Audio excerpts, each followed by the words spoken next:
Lisa and welcome to Polymer Clay TV.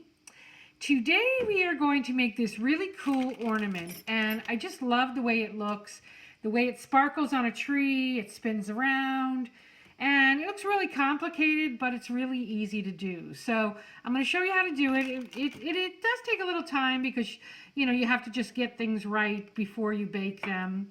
We're going to use a few different products today. We're going to be using first of all, we're going to use the Cherry Pie Souffle brand, but of course you can use whatever clay you want. I am using one of my graduated cookie cutters, and you can choose whatever design you want, whatever size you want. What's going to happen is you're going to fit this around, you're going to fit the clay around whatever size you choose. And there is ways to do this even more complicated, more detailed rather. You could actually make two sizes of these and have one going inside and that one kind of turns around as well. But for this project, we're just going to do one of the cookie cutters, so you can pick whatever size you want to do. And we have our normal tools, our rod, our blade, and our pokers. But we're also going to be using some of these zigzag cutters, and they come from a set that we have of the border cutters in the shop at createalong.com. These come from our metal stamp set, and we're going to be using a flower and one that has like a dot and some lines. You're going to need some kind of paint, and we're going to be using the metallic gilding polish today. And I have a couple crystals, and you can use beads, you can use gemstones, whatever it is that you want. I have a couple of these eye pins, and they are going to help us string it up. I have some of this it's got some gold and some twine that's wrapped together that I found, in my travels, but you can use anything to string it up. And then you're going to need some pliers. I have a flat head, I have a needle nose, and then I have a clipper and a scissor just to cut my twine. So those will come into play later, but for right now, what you really need to start with is your metal cookie cutter. And so let me move everything aside. I actually already rolled out this cherry red clay, and I rolled it out on the third thickest setting of my pasta machine. I don't want it too thick because I don't want it to be heavy and bulky, and I don't want it too thin because I don't want it to break. So this is the number 3, the third thickest setting on my pasta machine. And I just rolled it so that I got it nice and long enough that it'll go around. And I ended up using conditioning a half a bar.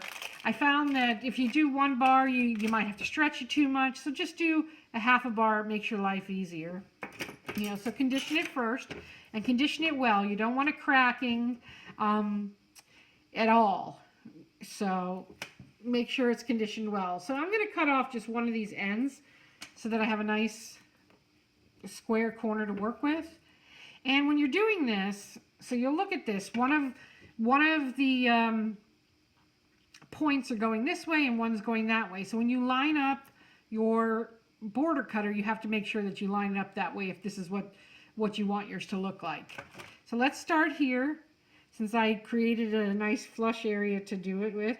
Now, if it's particularly warm where you are, you may want to use some kind of release, like some water or some Armor All. But for right now, I'm not going to use a release. I'm just going to go for it. And so I'm going to push straight down after I line it up as best as I can there. And I want to get it to cut nicely. So I want to apply a little pressure, and then I pull away. And you can actually do something with what's left over too if you want to decorate, whatever you want. It makes a really nice border. And so let me see if this is long enough to go around here as much as I cut. And it's absolutely long enough, so I don't have to worry about this section over here. So I'm going to just cut it off. I'll leave a little extra just in case.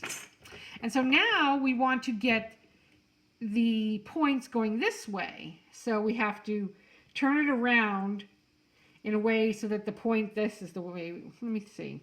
Nope. We'll go this. No, 'cause I think it's this way. I got confused when I was doing it. Let me see. Let's see. And if you do find yourself getting confused, just test it out on the corner. Yep, that'll work just fine. So we're going to go this way. And so decide how wide you want it to be. That's also up to you. And then you want it to get as straight as you can possibly get it. You know, it's not, you don't need absolute perfection here. It looks good, you know, anyways. And so once you have it lined up or whatever, you're going to do the same thing. You're going to give it a nice little push. Run your fingers across gently. And once again, we're trying to cut this away.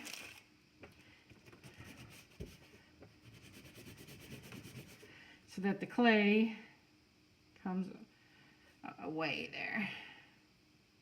And there you have that. So that's the shape we're going for.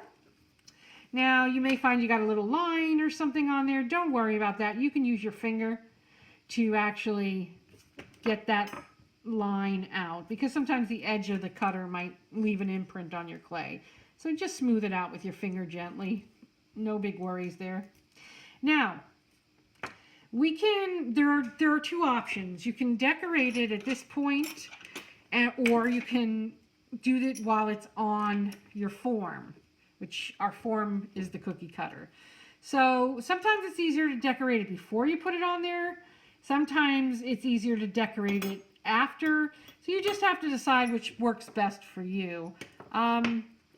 Because sometimes you can distort it a little, whereas if you're doing it just laying it flat, sometimes you can distort it, and I don't know. It's tricky to decide when you want to do it. I'll be honest with you. It's easier to do it at this point, but sometimes it's just not perfect. So let's do it, and let's just go for it, because it'll be easier for me to show you this way.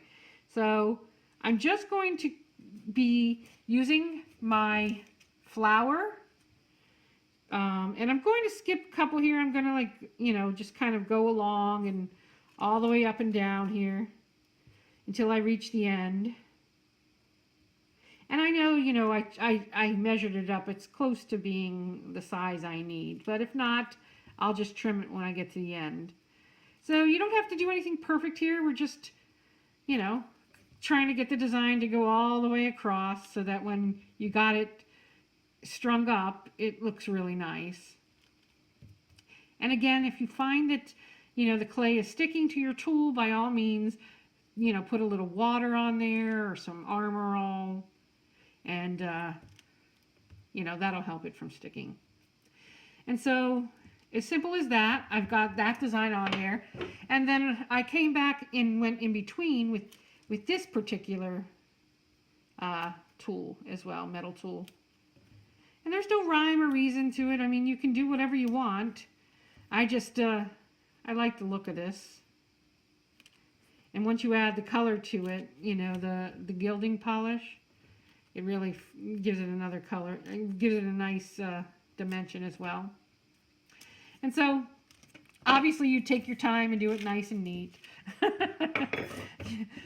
So, now I have this ready to go. I am going to definitely wait to put the gilding polish on till after I get it onto my form. It gives me better control, I think. It's, like I said, though, it's totally up to you. So I'm laying it on the form so that it lays flat, but I'm not applying any pressure when I'm doing this, very gently, because you want to get it off the form after you bake it, so you don't want to put it on there so hard that it sticks. And so you're just going to go all the way around. And if you find, sometimes I find though it's better to overlap a little and then cut. And then you can peel it back and pull out any extra that is under here. And then it should butt up to each other beautifully. Now at this point here, you need to take a little care because you want this to meld together. And this is the point where you're going to hang it from. So you want to make sure that you get the clay to join nicely. Don't worry so much about this extra points here that's not lining up. We're going to fix that. So right now you're just taking your finger gently, because like I said, you don't want, and if you mess up a little you can fix it, but you don't want it to be permanently stuck to the metal. Not that it would, but it'll be easier to get off if you don't apply too much pressure. So right here, it's not lining up perfectly, so I'm going to just use my blade and going to cut it where it will. And so just take your blade and follow the lines of the zigzag. That way it just finishes it off nicer, you know, so that it doesn't look, you know, off from the others.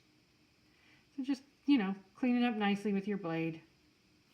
But, you know, it's just very important to make sure you're not compromising where it's stuck together, because that's important. You need to have that really stuck together.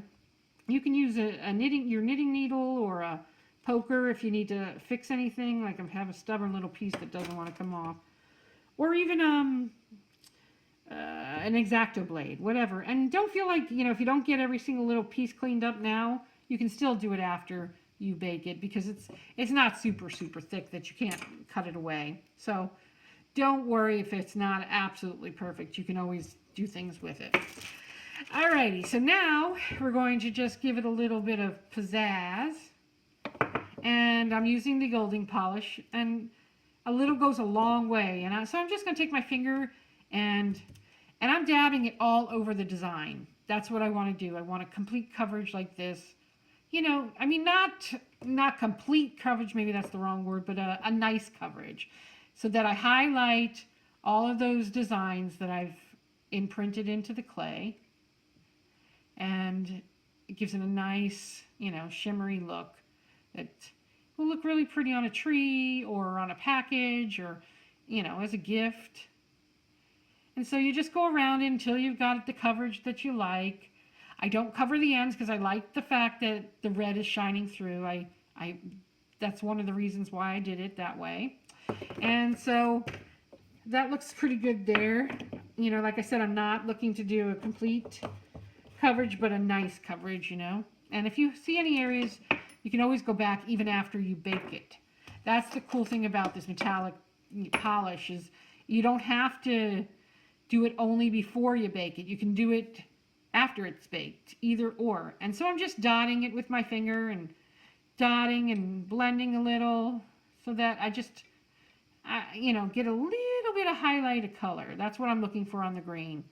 Not too much, not, you know, just a little tiny bit. So it's just a nice amount all around. I can't, you know, it's really your judgment until you think you have it nice. So that's it.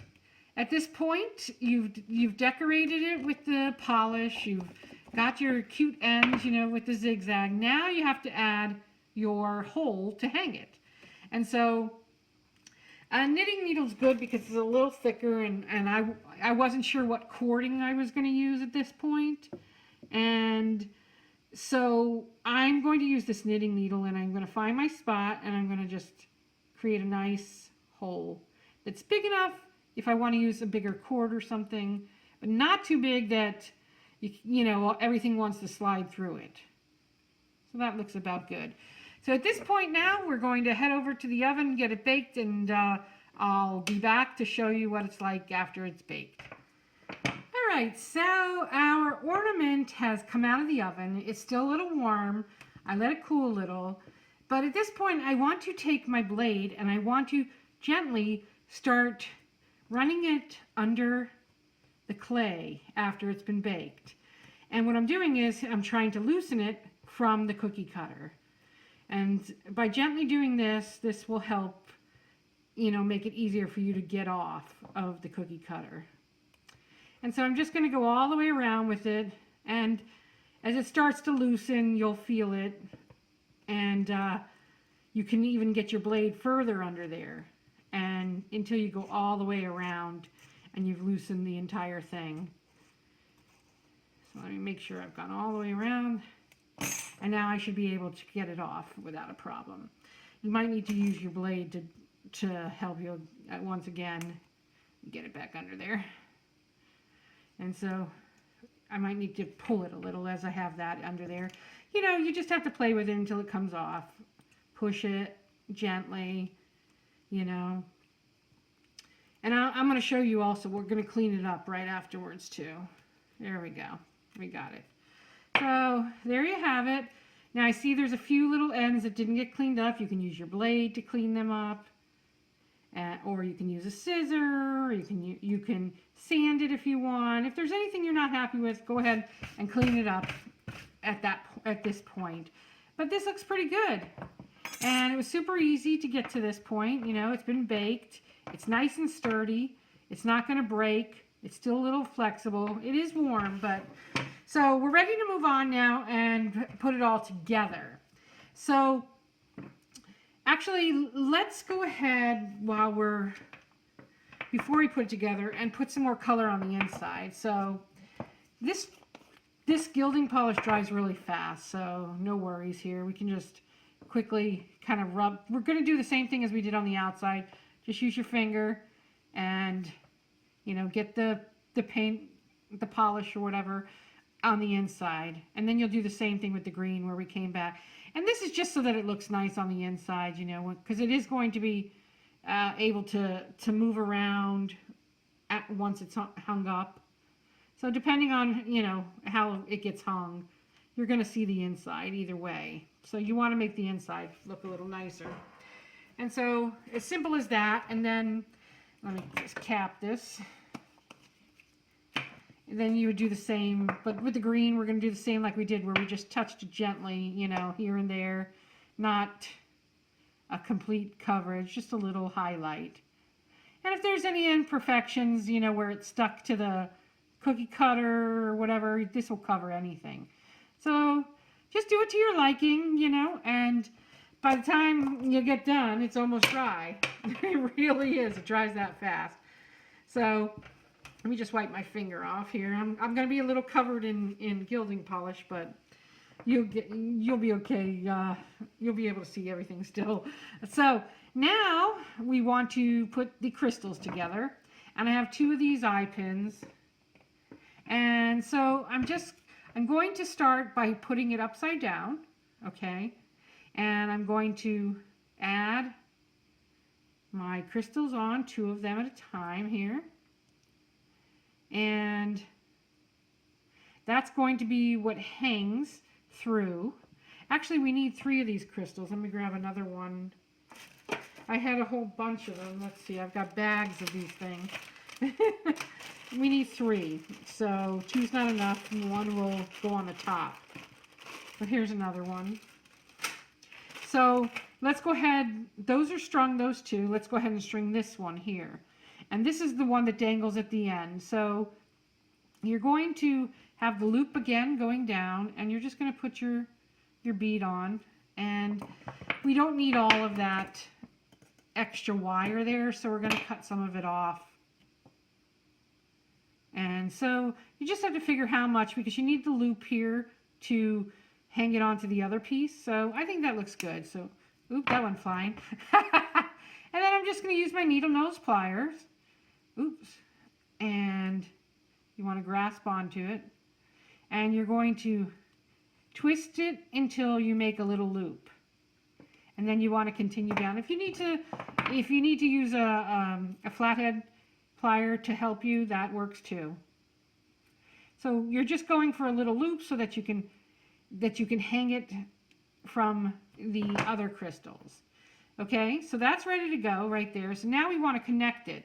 So when you're opening a loop on either a jump ring or a head pin or anything, you want to go side to side. You never want to pull it out and away from it. So you want to just move it side to side. So I'm going to use my flathead and I'm going to just tilt it away, and then I'm going to go ahead and slip this extra piece on here onto the loop, and then I'm going to close my loop up the same way just by pushing it back to where I had it. I know it's a little tricky to see, but there's lots of tutorials online on how to, you know, open and close head pins and eye pins and, you know, things like that. So there you go. Now I've got my little dangle, and so we're going to come up from the middle through our hoop, through our hole that we created, and we're going to put that 3rd bead on the top. So now it's not going to pull through once we get our hoop on, once we get our little loop on the top, and we're good.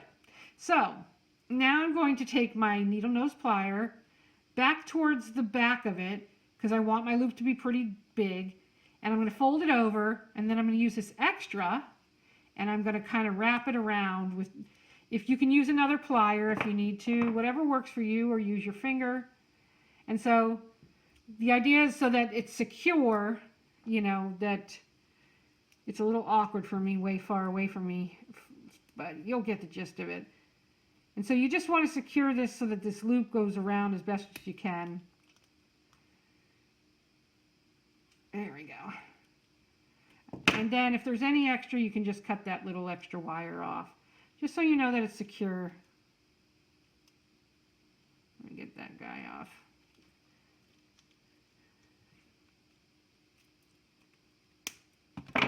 And this might need to be tucked a little.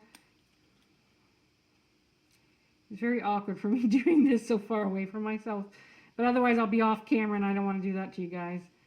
All right, well, you got the gist. So there it is. I now have my loop and I have my crystal hanging from it. And so now all I got to do is add this little string on.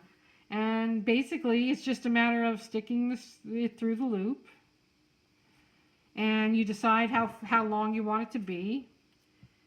And you just cut it off. And then tie a small little knot at the top. And I just wrap it around a finger and pull it through once. And then once again, so that it's nice and secure. And there you have it. Just cut off whatever extra you don't want. And you've got a beautiful ornament that will look so pretty on a tree, on a package, you know, or even as a gift. So I hope you enjoyed this, and I hope you'll give it a try, and come share in polymerclaytribe.com, which is our online Facebook group. Whatever you make, we'd love to see it. And have fun. And thanks for joining me.